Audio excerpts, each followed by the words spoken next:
Magandang hapon po sa lahat. Ako po si Nora Villamayor. Sesa na maliit eh. Sa totoo lang, nininervyos ako talaga. Hindi ko po inisip na mapunta ako dito na magsasalita sa harap ninyo. Pero sa kagustuhan ko po na makatulong po sa ating mga kababayan, makatulong po sa mga kasamaan ko sa industriya ng musika, industriya ng puting tabing, sakisining, at sa entablado, lahat po sila ay kaya po ako naglakas loob at talagang gusto makatulong para sa lahat, lalo na sa ating mga kababayan. Ang aking pong pasasalamat sa People's Champ Party List sapagkat sila po ang nakiusap sa akin na tutulong para matupad ko po yung aking pangarap na makatulong sa ating mga kababayan. Yan lang po. Salamat po. Okay, maraming salamat po. Sir, excuse me. Interview na po kayo ngayon. Anyone? Magandang umaga po sa inyong lahat. Ako po si Nick Enciso, the 8th, isa po sa nominado ng People's Champ Party List. Alam niyo po, nabigyan kami ng encouragement ni Ate Guy kasi matagal ko na po siyang kaibigan, parang kapatid ko po siya. At sinabi niya sa akin, Nick, paano ba ka makakatulong sa taong bayan? Sabi ko, Ate Guy, nasa puso ang pagtulong at alam ko nasa sa iyo yun. Kaya sabi ko, Ate Guy, ituloy natin itong People's Champ Party List. Dahil, alam niyo naman, pag kayo nagsasalita, galing sa puso, hindi kayo nambubola. Ang katotohanan po, ito pong grupo namin, bago lang po ito na buo. Halos isang buwan lang, wala po pong 2 buwan eh. Dahil nasa puso po ang pagtulong namin sa kapwa, kagaya ng ginagawa ni Ate Guy. Alam niyo po sa Ate Guy, very generous yan eh. Pag mayroong lumapit dyan, kahit na, Jesus Maria, masyadong matulungin. Kaya, isa sa katuparan po namin ang pagbikol tuloy, ang pagtulong sa kapwa. At mas lalo po, ang mahal na mahal ni Ate Guy po ang industriya. Sabi niya sa akin, yung mga reporter, yung mga galing sa pelikula, tulungan natin yan.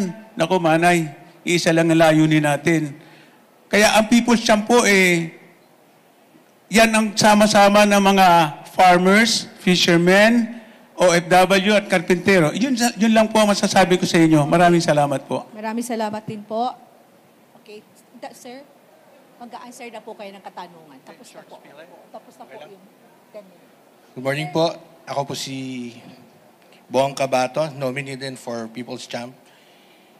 Pag kami po ay pinalad sa Kongreso for 2025, nakafocus po kami sa 3 bagay. Protection, security, and welfare po ng mga taong tinuturing naming champ. Sino-sino po ba sila?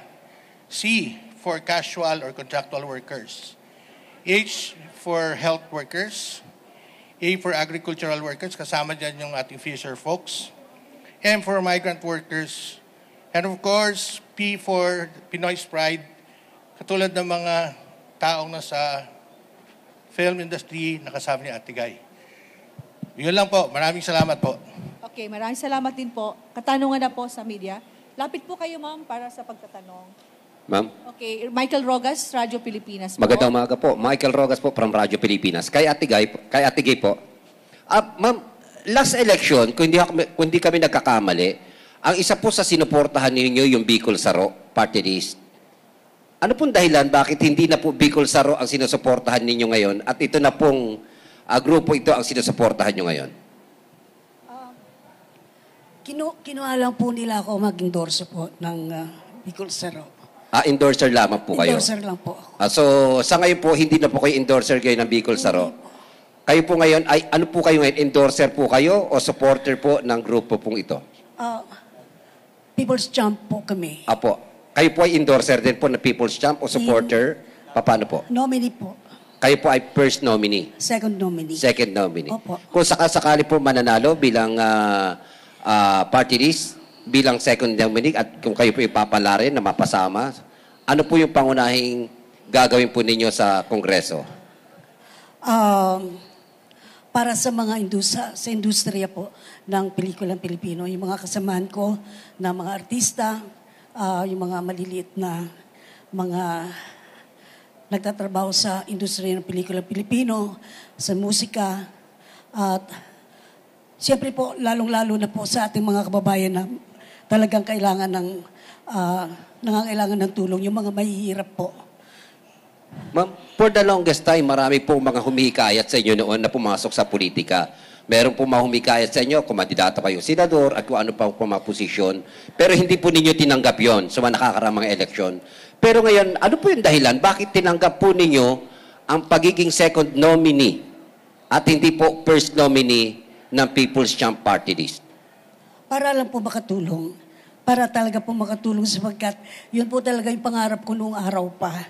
Yung makatulong sa ating mga kababayan. Dahil galing ako sa hirap.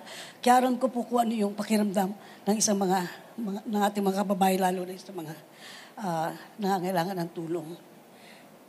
Bakit po second nominee at hindi po first nominee? Siguro po naman kasi kung halimbawa gugustuhin ng tao, kahit mga mag-third nominee ka o fourth nominee, kung talagang iboboto ka ng tao, iboboto ka po ng tao. Alam niyo po, bakit po naging second nominee si Ate Guy? Isa man po ang manalo sa amin o dalawa, iisa lang po yan. Pinag-usapan po namin yan at nanumpa kami sa isa't isa. Kung isa man, ako po ang first nominee. At sinabi ko po, kaming 10, isa man ang manalo, lahat kami panalo. At yan po pinangangako ko. At alam niyo naman po na pag sa puso ang inyong ginagawa, matutupad yan. Alam niyo naman po, galing kami sa hirap at ginhawa. Ngayon, sa edad namin, kailangan makatulong na eh. Yun nga, in-explain ko kay Ate Guy, legacy na. Marami na tayong nagawa eh. Ngayon, ang pagtulong sa kapwa, importante po yan. Yun lang po. Last question po. Ate Guy, ano po ang sagot ninyo doon po sa mga bashers na kaya daw po pumapasok na sa politika dahil wala na pong kita sa pelikula? Hindi naman po totoo yun. Kagaya naman po sa akin, may mga inaalok naman pong mga pelikula sa akin at hindi natin pwede sabihin na walang pumapasok na pera sa atin o hindi kumikita. Sa totoo lang ho, gusto namin pagbigyan lahat ng mga questions nyo. Pero kaya ho dahil dyan, bago ho kami umakyat dito, we are expecting so many questions. Kaya ho kami ho, nagpasya ho kami that in due time, we will call a press conference. Lahat kayo po kumbidado.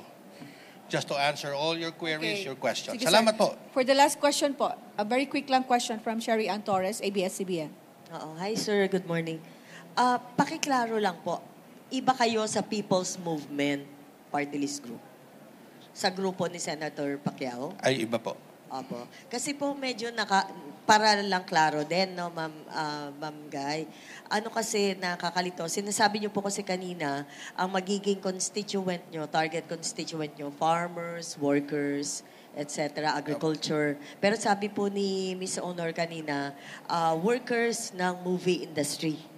No, ma'am. Ma'am, paano po ba yun? Pakipaliwanag lang po. Yun nga po, as explained earlier, meron acronym po tayo ng CHAMP. Yung sinasabi po ni Ms. Nora Honor, ni Ate Guy, pertains to the P, na Pinoy's Pride. Pinoy's Pride. Kasama po doon yung mga artista na kailangan ng security and welfare sa kanilang pagtanda, sa kanilang pagkatapos ng kanilang karera. The others po, yung sinasabi po ni Congressman Enciso, yung ating mga casual workers, na alam naman po natin, wala po mga retirement benefits. And so we will propose 4 bills that will give them additional protection. Salamat po. Sir, maraming last na salamat lang. po. Ay, sorry. Ay, sorry. Tapos na Isa na lang. Ma'am Guy, pakiano lang. Kasi po ang Kamara, sobrang, alam nyo naman, ang Kongreso ay sobrang komplikado na institusyon. Marami po dito yung mga complicated din na discussion at yung mga pinag-uusapan po na issue at kung ano-ano pa. Ano yung paghahanda na ginagawa po ninyo sakali na manalo kayo? Dahil second nominee, malaki po yung chance na yung manalo kayo ng seat. Ano po yung mga paghahandang ginagawa po ninyo para sa possibility na eventually maging party list congresswoman din po kayo? Yun nga po, as explained by our first nominee, hindi po namin pinag-uusapan ngayon kung first nominee ka, second nominee ka, o 10th nominee ka. We will work as one, magtutulong-tulong kami.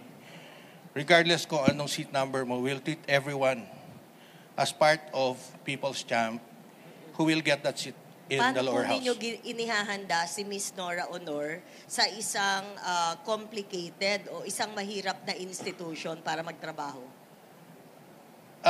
Well, physically po, si Ate Guy po ay ipofocus namin doon sa P, yung sa champ.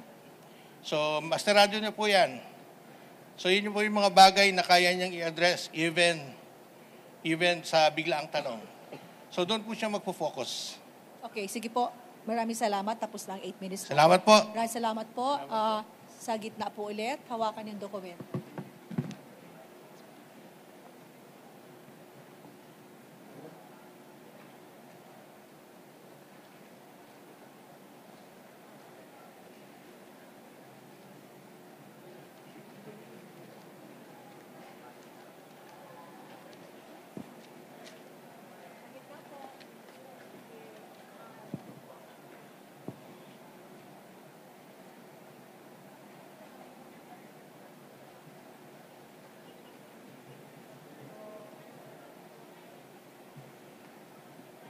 Okay, maraming salamat po.